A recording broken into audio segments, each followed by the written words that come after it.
Tito capítulo 3, hermanos.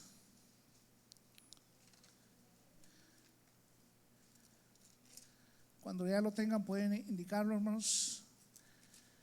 Una de las epístolas del apóstol Pablo, hermanos, a Tito. Gloria a Dios. ¿Ya lo tienen, hermanos, todos? Le voy a estar dando lectura, hermanos. Solamente usted sígame con su vista, ¿verdad? Y dice la palabra del Señor: en el nombre de nuestro Señor Jesucristo, recuérdales que se sujeten a los gobernantes y autoridades, que obedezcan, que estén dispuestos a toda buena obra, que a nadie difamen, que no sean pendencieros, sino amables, mostrando toda mansedumbre para con todos los hombres. Porque nosotros también éramos en otro tiempo insensatos, rebeldes, extraviados, esclavos de concupiscencias y deleites diversos, viviendo en malicia y envidia, aborrecibles y aborreciéndonos unos a otros. Pero cuando se manifestó la bondad de Dios nuestro Salvador y su amor para con los hombres, nos salvó, no por obras de justicia que nosotros hubiéramos hecho, sino por su misericordia, por el lavamiento de la regeneración y por la renovación en el Espíritu Santo, el cual derramó en nosotros abundantemente por Jesucristo nuestro Salvador, para que justificados por su gracia viniésemos a ser herederos conforme a la esperanza de la vida eterna. Pueden ocupar su lugar, hermanos. Gloria a Dios.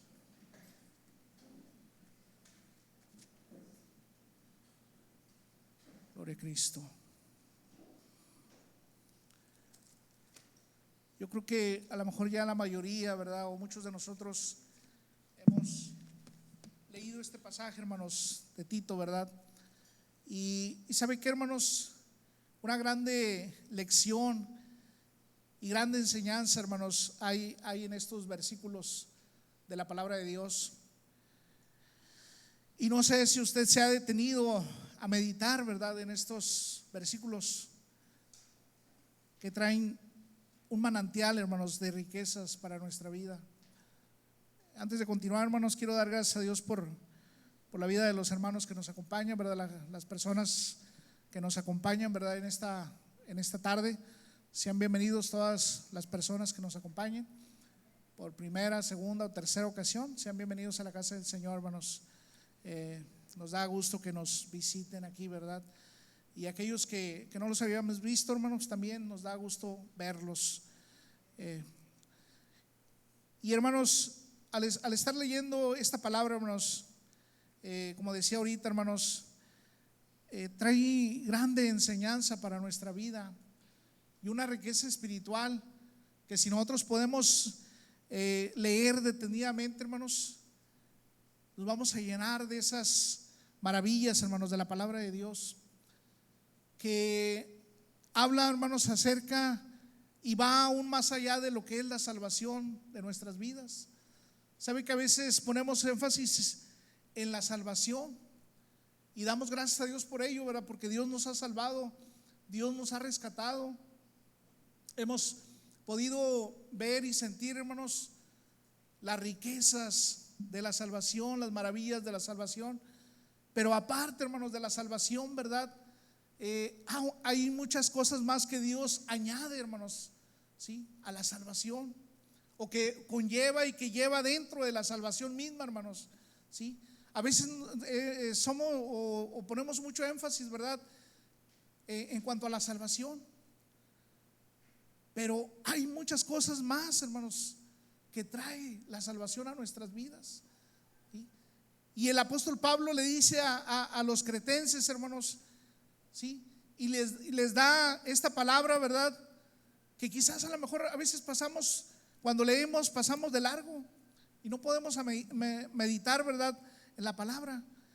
El libro de Tito, hermanos, fue escrito por el apóstol Pablo alrededor del año 64 después de Cristo, y está dirigido a Tito, hermanos, que era uno de los compañeros de milicia del apóstol Pablo. En estas palabras, hermanos, instruye a Tito a cómo liderar y organizar la iglesia que estaba en una isla de Creta, ¿verdad? Una comunidad, hermanos, que estaba enfrentando muchos desafíos por su cultura pagana y su falta de conocimiento bíblico. ¿Sí? Y cuando no hay, hermanos, conocimiento bíblico en nuestras vidas, ahorita comentaba la hermana Irma, ¿verdad? Algo acerca de esto, ¿verdad? Podemos ser presas fáciles, hermanos, del engaño. ¿Sí? Y es por eso que el apóstol Pablo, ¿verdad?, le dice aquí a los cretenses, ¿verdad?, que tengan cuidado, ¿verdad?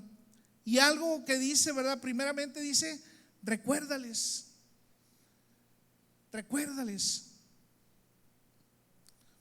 Dicen ahí los comentarios, ¿verdad? Y aún la misma Biblia dice, ¿verdad?, que los cretenses, hermanos, no se querían sujetar al señorío o a las autoridades. ¿Sí? Incluso dice la Biblia ahí en Tito 1:12, ¿verdad? Dice, los cretenses siempre mentirosos, malas bestias, glotones, ociosos.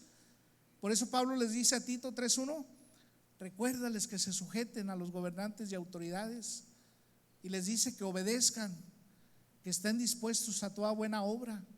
¿Sí? Y empieza, hermanos, ahí la lista que veíamos ahorita, ¿verdad?, para darnos cuenta cómo eran la cultura que tenían estos hombres, ¿verdad?, ahí en la isla de Creta, ¿verdad? ¿Sí? Y la lista es grande, ¿verdad? Dice que a nadie difamen, que no sean pendencieros, sino amables, mostrando toda mansedumbre para con todos los hombres. ¿Sí? Dice que no se querían sujetar al señorío, hermanos, y a las autoridades, ¿verdad? ¿Sí? Y sin embargo, hermanos, dice, sigue diciendo más abajo, ¿verdad? Cuando ya da la lista, ¿verdad?, de todas esas cosas que ellos hacían, ¿verdad? Dice el apóstol, porque nosotros también éramos en otro tiempo insensatos, rebeldes, extraviados, esclavos de concupiscencias. ¿Sí? Dice, en deleites diversos, viviendo en malicia y envidia. ¿Cómo vivíamos antes, hermanos, de conocer a Cristo? Decía ahorita el hermano Dani, ¿verdad? Ahora somos diferentes. Ahora en Cristo somos diferentes, pero antes ¿cómo vivíamos, hermanos? ¿Sí? Dice que andábamos en envidia, hermanos. Que vivíamos una vida pendenciera, de pleito. ¿Cómo andábamos antes, hermanos? Recuerdo una ocasión, ¿verdad? Antes de conocer a Cristo, ¿verdad?, en un zafarrancho aquí en la otra cuadra, entre pandillas, y ahí andábamos, hermanos, nosotros. Y cuando el pastor, ¿verdad?, cuando ya después vengo a los pies de Cristo, que el pastor me dice, ¿sabes qué? Vamos a evangelizar. La gente de acá de esta cuadra decía, ¿a poco este joven va con ustedes? Sí, estaba empezando a ir a la iglesia. Pues qué bueno, porque lo veíamos peleándose acá, lo veíamos allá, ¿verdad? ¿Cómo era nuestra vida antes, hermanos? Una vida de pendenciera, de pleitos, de envidias. Dice aquí, hermanos, viviendo en malicia, envidia, aborrecibles y aborreciéndonos unos a otros. Y esa es la condición, hermanos, de mucha gente y del ser humano que vive hoy sin Cristo. ¿Sí? ¿Cuánta gente aún no ha matado, hermanos, por envidia, verdad? Cuando tiene envidia de alguien. ¿Cuánta maldad no le hace a su prójimo cuando hay envidia? ¿Sí? Esa es la condición del ser humano sin Cristo. Y el apóstol Pablo, ¿verdad?, le dice a los cretenses, ¿saben qué?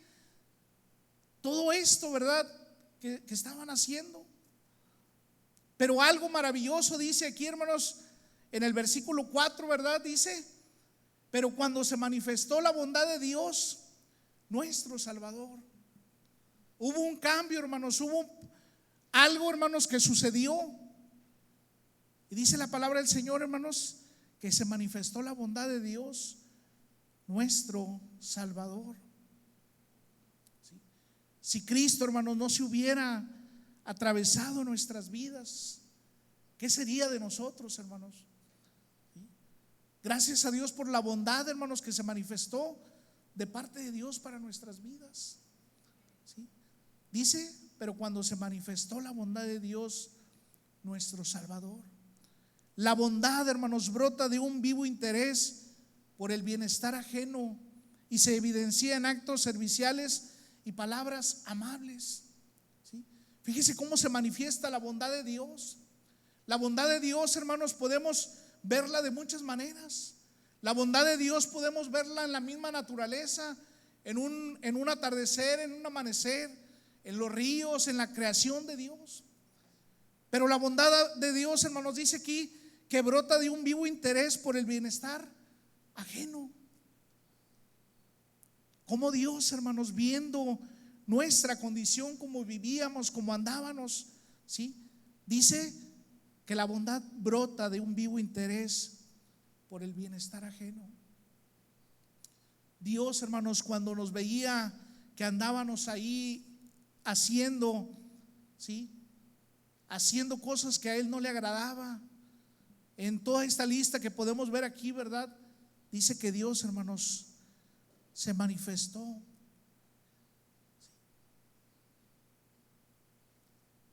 Dice, la bondad brota de un vivo interés. Dios tuvo interés, hermanos, en nosotros, en usted, en mí. Dios tuvo ese interés.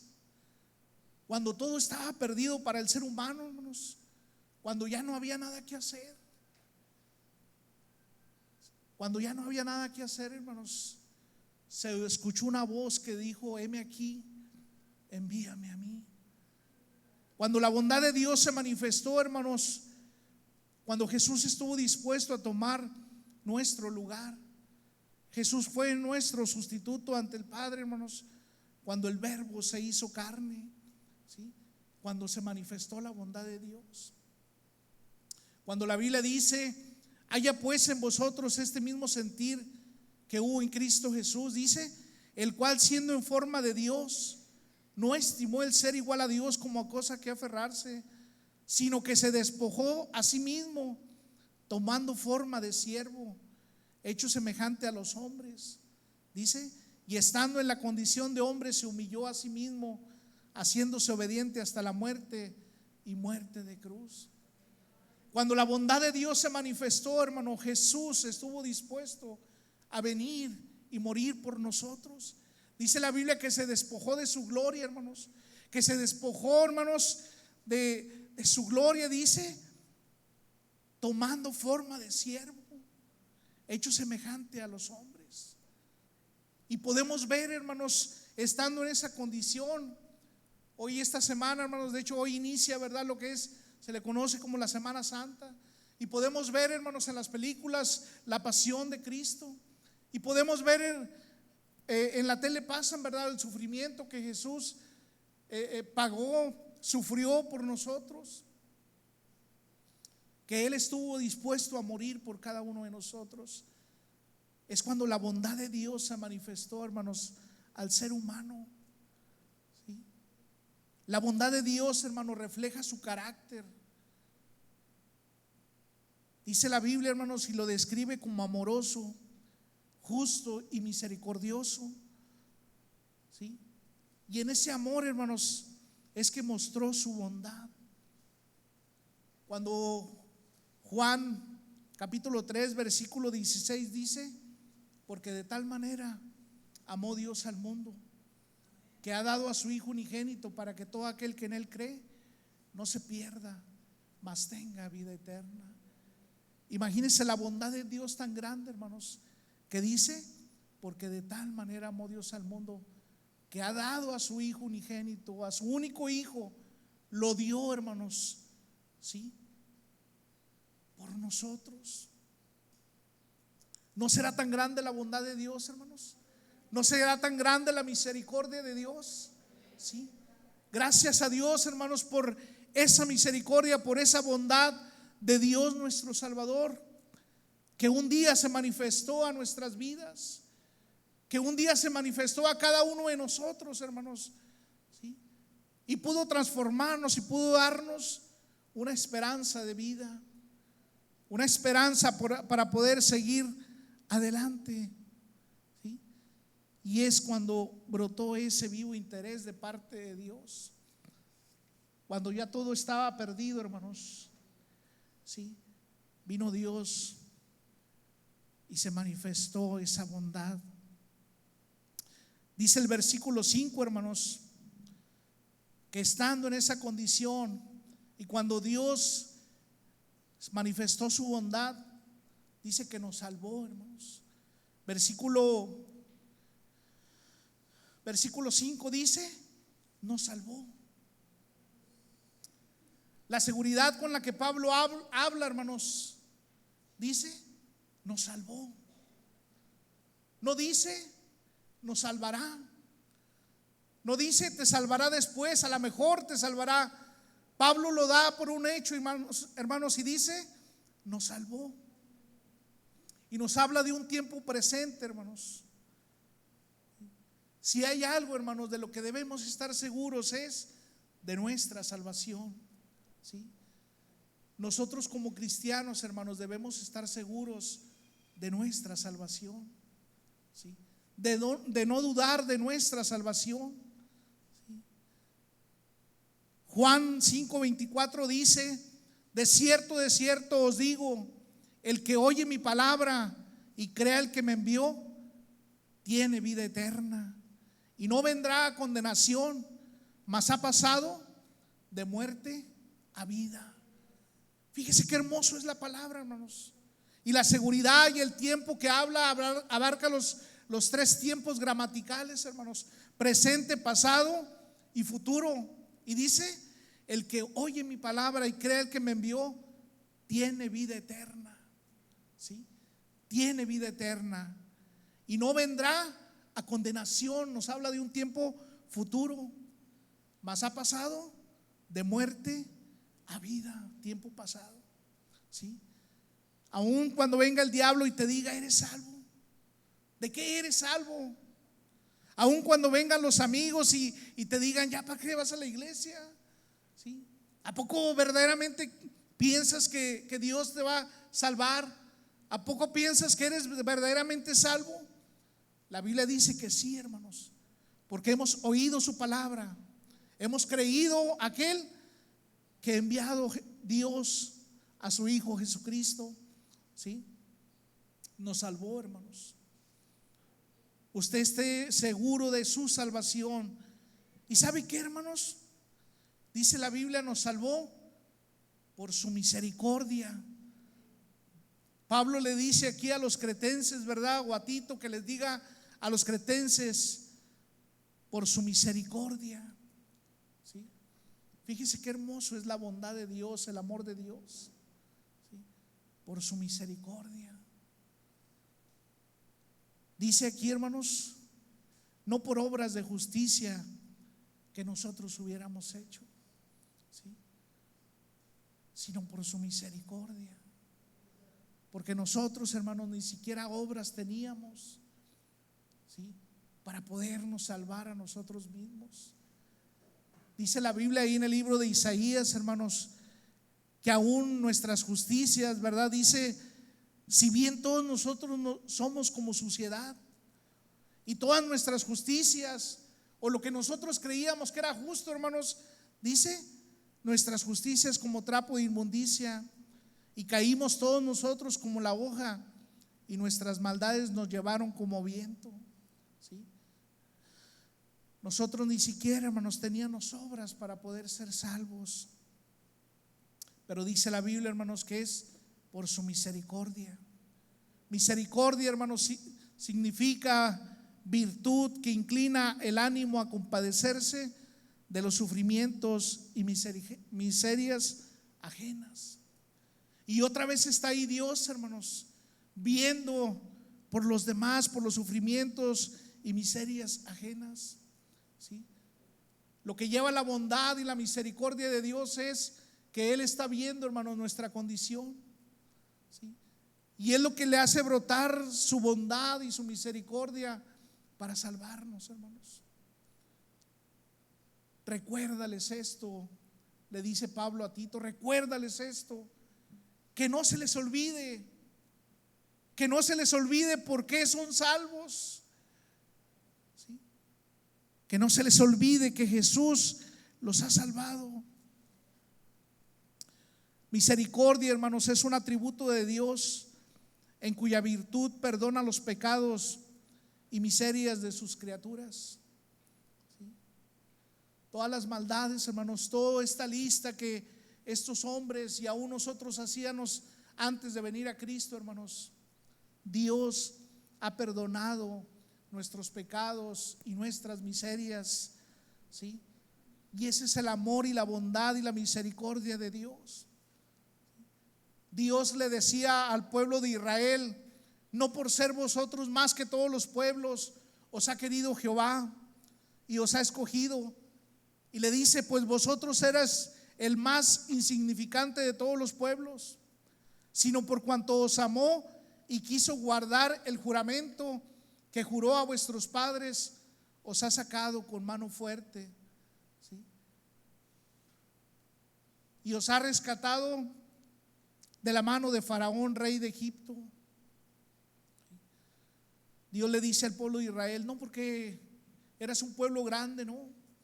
Le dice: tú eres el más insignificante de todos los pueblos. Y sabe que, hermanos, geográficamente, si nos ponemos a buscar, hermanos, la nación de Israel en el mapa, usted se va a dar cuenta que hay un puntito ahí, hermanos, donde casi no se ve, y es donde está la nación de Israel. Podemos ver en el mapa muchas naciones grandes, hermanos, y sin embargo el pueblo de Israel, hermanos, Israel allá, un puntito, hermanos, ¿sí? Pero sin embargo el amor de Dios y la misericordia de Dios, hermanos, fue suficiente para salvar al pueblo de Israel, y lo sacó de la tierra de Egipto, lo sacó de ahí donde estaban sufriendo de la esclavitud, ¿sí? Y Dios le dice: fue por misericordia, fue por el amor que yo les he tenido, ¿sí?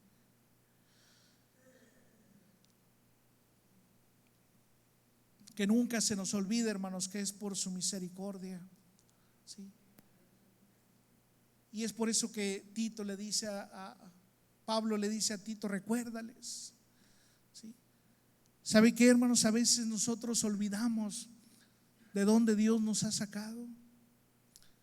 A veces nosotros, el ser humano, siempre olvida, hermanos, el beneficio que le otorgan, ¿sí? Y a veces vivimos, hermanos, como si estuviéramos, como si Dios estuviera en deuda con nosotros, cuando nosotros somos los que estamos en deuda con el Señor, ¿sí? A veces vivimos como si le hiciéramos un favor a Dios, ¿sí? El venir a alabarle, el venir a cantarle, el servirle, como si nosotros le hiciéramos un favor a Dios, hermanos. Pero es lo contrario, hermanos, ¿sí? Y hoy en esta tarde, hermanos, Dios nos dice, ¿verdad? Recuerda, ¿sí? Dios le dice a una iglesia: recuerda de dónde has caído, ¿sí? Dios nos dice en esta tarde: recuerda lo que he hecho por ti. Nosotros, hermanos, somos los que estamos en deuda con el Señor. Por su misericordia, dice aquí, hermanos. Y dice, hermanos, sigue diciendo aquí, ¿verdad? Sino por su misericordia, por el lavamiento de la regeneración, ¿sí? Por el lavamiento de la regeneración. Y podemos decir: ¿qué es esto, hermano? ¿Sí? Por eso digo, hermanos, que la salvación lleva aún mucho más, hermanos, ¿sí? Lleva aún mucho más. El lavamiento de la regeneración, hermanos, es la purificación espiritual que ocurre cuando una persona cree en Cristo y es salvada. Es un acto de Dios que limpia al individuo de su pecado y le da una nueva vida en Cristo. En esencia, hermanos, significa nacer de nuevo y ser renovado por el Espíritu Santo, ¿sí? La palabra que se usa aquí, hermanos, en regeneración está en latín, es crear de nuevo, y en griego es palinginesia, o nacimiento, comienzo, nuevo comienzo.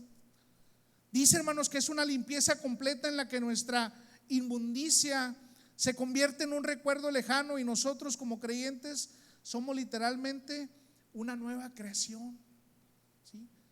Todo lo que conlleva, hermanos, la salvación en nuestra vida. Dios nos lava con su sangre preciosa, nos purifica, nos da vestiduras blancas, nos da un aroma especial para Él, ¿sí? Es como cuando nosotros, hermanos, quizás cuando venimos del trabajo, cuando tenemos un trabajo que a veces nos ensuciamos la ropa, ¿verdad? ¿Sí? Que nos manchamos. ¿Cómo llegamos a la casa, hermanos? ¿Sí? Pero después, hermanos, cuando te das un baño, ¿sí? Te arreglas, te perfumas, ¿sí? Eso es la regeneración, hermanos. La regeneración es un gran lavamiento que ocurre en nosotros. La regeneración, al lavarnos, nos quita no solo los pecados, sino también todo elemento natural, hasta que todo lo relacionado con nuestro viejo hombre sea totalmente eliminado. Nuestras costumbres, hermanos, que antes teníamos, nuestra forma de pensar, de hablar, de mirar, ¿sí? Eso es lo que hace el lavamiento de la regeneración, hermanos. Eso es lo que hace el nuevo nacimiento, hermanos, ¿sí?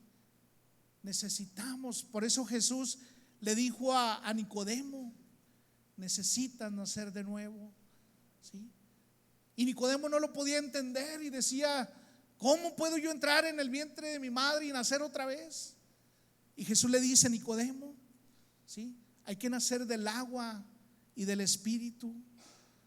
La regeneración, hermanos, nos capacita para despojarnos de todo lo relacionado con la vida natural y con la vieja creación, ¿sí?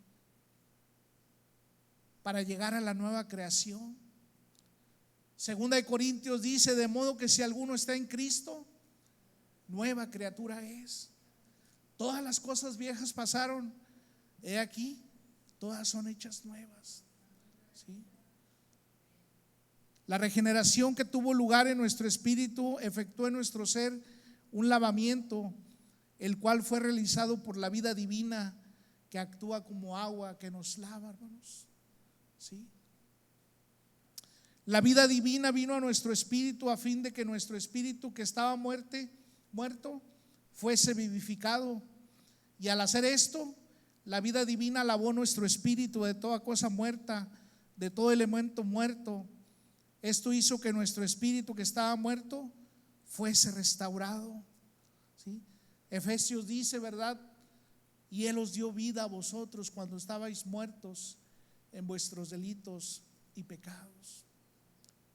¿Cómo estábamos antes de venir a Cristo, hermanos? Vivíamos muertos y en nuestros delitos.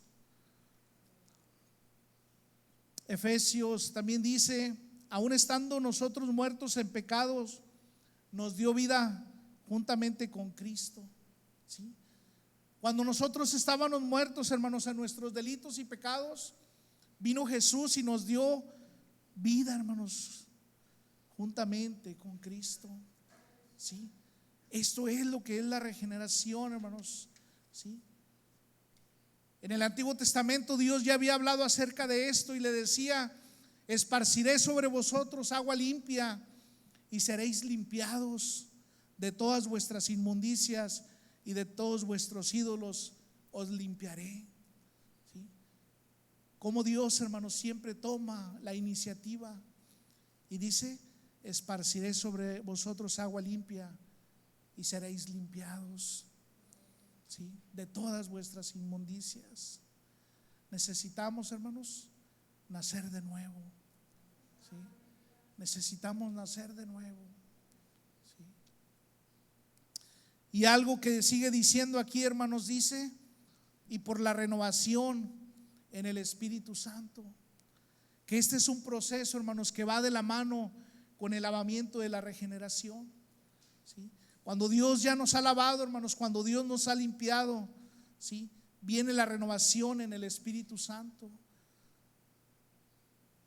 La regeneración marca el inicio de la nueva vida cristiana, hermanos, ¿sí? Mientras que la renovación en el Espíritu Santo es el crecimiento en la fe, ser guiados por el Espíritu Santo para vivir una vida que glorifique a Dios. ¿Sí? Ezequiel, el texto que leíamos ahorita, hermanos, Ezequiel 36, 25 y 27, la segunda parte nos habla, hermanos, de la renovación del Espíritu. Y dice: os daré un corazón nuevo y pondré un espíritu nuevo dentro de vosotros, y quitaré de vuestra carne el corazón de piedra, y os daré un corazón de carne, y pondré dentro de vosotros mi espíritu. La palabra espíritu, hermanos, viene en letras mayúsculas hablando del Espíritu Santo. ¿Sí? Como Dios, hermanos, primero nos lava, ¿sí? Y luego viene la renovación del Espíritu, donde Dios, hermanos, nos da un corazón nuevo, donde Dios viene y pone su Espíritu. Dice: y haré que andéis en mis estatutos y guardaréis mis preceptos y los pongáis por obra. Humanamente, hermanos, no podemos. Es por eso que a veces, hermanos, el cristiano batalla porque quiere hacerlo en su carne, en sus fuerzas. ¿Sí? Hemos oído de personas que dicen: es que yo no quiero ir a la iglesia hasta que yo pueda cambiar, porque no puedo dejar el cigarro, no puedo dejar la bebida, no puedo dejar infinidad de cosas. Pero dice aquí, hermanos, que es cuando Dios viene, hermanos, y pone su Espíritu Santo en nosotros. ¿Sí? Dice que nos va a dar un corazón de carne, hermanos, y que va a hacer que su Espíritu Santo more en nuestras vidas. ¿Para qué? Para que andemos en sus estatutos y guardemos sus preceptos. ¿Sí? La renovación del Espíritu Santo, hermanos, se refiere a la acción continua de Dios para transformar y actualizar la vida espiritual de una persona. ¿Sí? Haciéndola cada vez más parecida a la imagen de Cristo. Es una renovación de la mente y el corazón, ¿sí? Como la capacidad de vivir una vida conforme a la voluntad de Dios. Eso es lo que es la renovación, hermanos, en el Espíritu Santo. ¿Sí? Y todo esto, hermanos, Dios nos lo ha dado a nosotros. ¿Sí?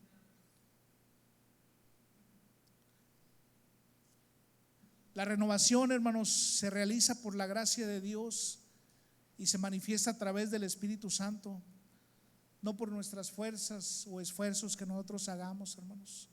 ¿Sí? Por nosotros mismos no podemos cambiar. Quien nos transforma cada día, hermanos, es el Espíritu Santo. Él nos renueva, hermanos, cada día. ¿Sí? Si tratamos de hacerlo nosotros por nuestras fuerzas, hermanos, vamos a caer. ¿Sí? Porque es algo espiritual. Y claro que sí necesitamos poner de nuestra parte, hermanos. El Espíritu Santo viene y quiere transformar nuestras vidas cada día. Dice que es un proceso de crecimiento, hermanos, espiritual. ¿Sí?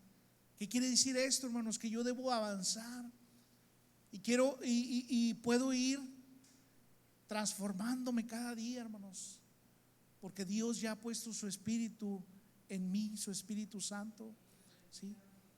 La renovación del Espíritu Santo, hermanos, es un proceso constante de crecimiento espiritual y transformación, guiado por el Espíritu Santo, hermanos, y de transformación, dice.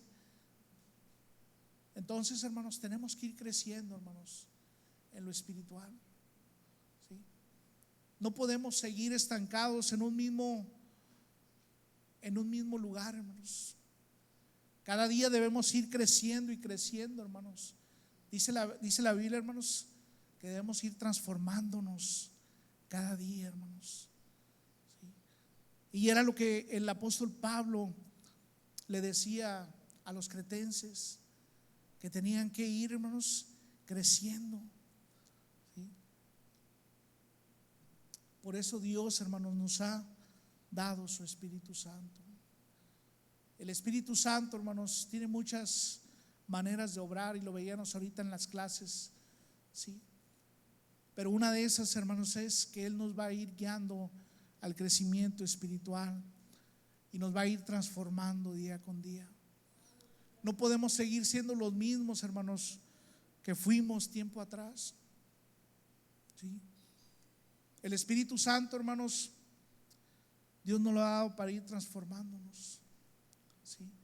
No es para que podamos sentir muy bonito aquí en un culto de avivamiento y que la presencia de Dios se derrame. Es parte de esto, ¿sí? Pero no es el todo, hermanos. Lo que el Espíritu Santo quiere hacer en nuestra vida es transformarnos. Lo que dice la Biblia es llevándonos, hermanos, de gloria en gloria, transformándonos cada día. No puedo ser el mentiroso que fui atrás.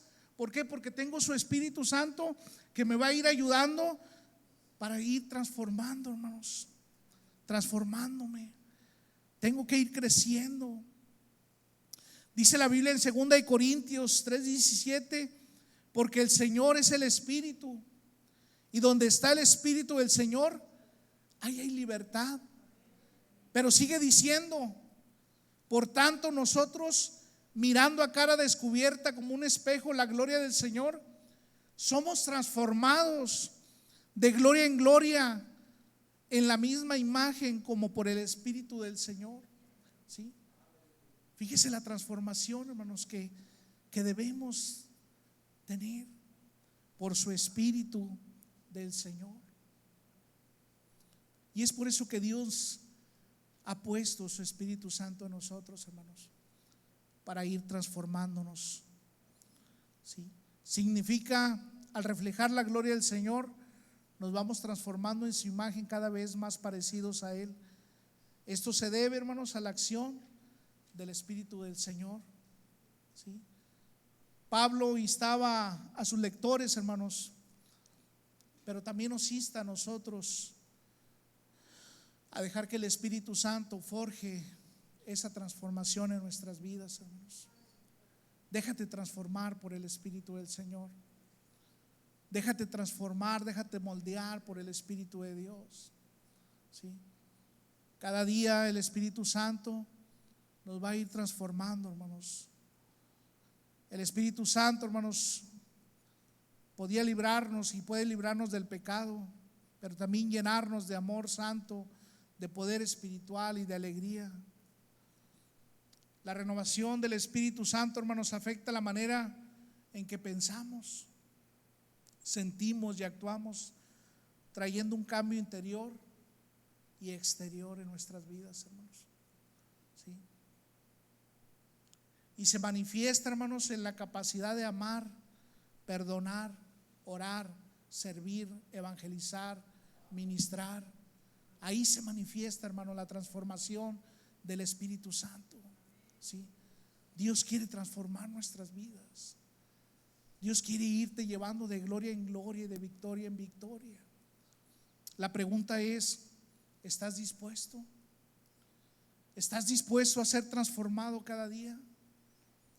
Romanos 12:2 dice, no os conforméis a este siglo, sino transformaos por medio de la renovación de vuestro entendimiento, para que comprobéis cuál sea la buena voluntad de Dios, agradable y perfecta. ¿Sí? Dios quiere transformar nuestros pensamientos, nuestra manera de vivir, hermanos, de ver, de sentir. ¿Sí? No podemos sentir rencor ni odio por aquellos, hermanos, como lo sentíamos antes de venir a Cristo. Y si lo sentimos, hermanos, algo está pasando. No estamos siendo transformados por el Espíritu Santo, hermanos. ¿Sí? Efesios 4:23 dice, y renovaos en el espíritu de vuestra mente. ¿Sí? Como el Espíritu Santo, hermanos, renueva nuestra mente también, hermanos, nuestros pensamientos. Y sigue diciendo Efesios, y vestidos del nuevo hombre creado según Dios en la justicia y santidad de la verdad. Dios nos invita, hermanos, a renovar nuestra manera de pensar, alineándola a la voluntad de Él, hermanos. ¿Sí? Y dice aquí, hermanos, en el versículo 6, el cual derramó en nosotros abundantemente. En otras palabras, hermanos, tenemos todo para poder caminar en victoria, en santidad, en comunión con Dios. Dice que Dios ha derramado, hermanos, abundantemente, ¿sí? Abundantemente, grande misericordia, grande bondad, ¿sí? Dios no da el Espíritu, hermanos, por medida, ¿sí? Dios quiere que podamos vivir esa transformación completa, hermanos, porque Él ya derramó abundante gracia sobre nuestra vida, ¿sí? Si no avanzamos es porque nosotros no queremos. Si no somos transformados es porque nosotros no queremos ser transformados, no queremos ser moldeados, ¿sí? Porque Dios ya derramó abundantemente su gracia, su misericordia, su amor. Y por último dice, hermanos, para que justificados por su gracia viniésemos a ser herederos conforme a la esperanza de la vida eterna. Qué hermosa palabra, hermanos, de parte de Dios, ¿sí? Cómo Dios, hermanos, nos transforma, nos muestra su amor, su bondad, su misericordia, ¿sí? Pero dice aquí, hermanos, también que hemos sido justificados por su gracia, ¿sí? Dios te ha hecho justo delante de Él a través de nuestro Señor Jesucristo, ¿sí? Dice para que viniésemos a ser herederos conforme a la esperanza de la vida eterna. Tienes una herencia, tenemos una herencia, hermanos, en los cielos. Dios nos ha dado esa herencia. Nos está esperando una vida eterna, hermanos, un cielo nuevo, una ciudad nueva, una vida en abundancia, ¿sí? Una vida eterna, hermanos, una vida sin dolor, ¿sí? Y todo esto Dios lo tiene preparado para nosotros, hermanos, ¿sí? Pero Pablo le decía a los cretenses: recuérdales esto. Y hoy Dios nos dice, hermanos, recuerden esto, ¿sí? De dónde Dios nos ha sacado, de dónde Dios, hermanos, nos ha sacado, pero también lo que tiene para nosotros, ¿sí? Vamos a ponernos de pie, hermanos, en esta hora.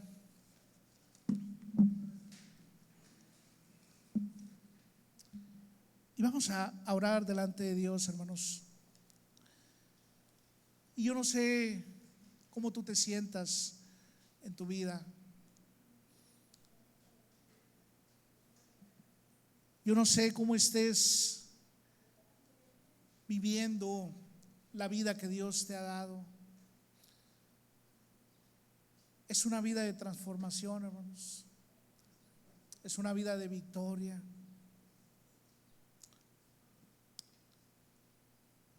Vamos a orar, hermanos, delante del Señor.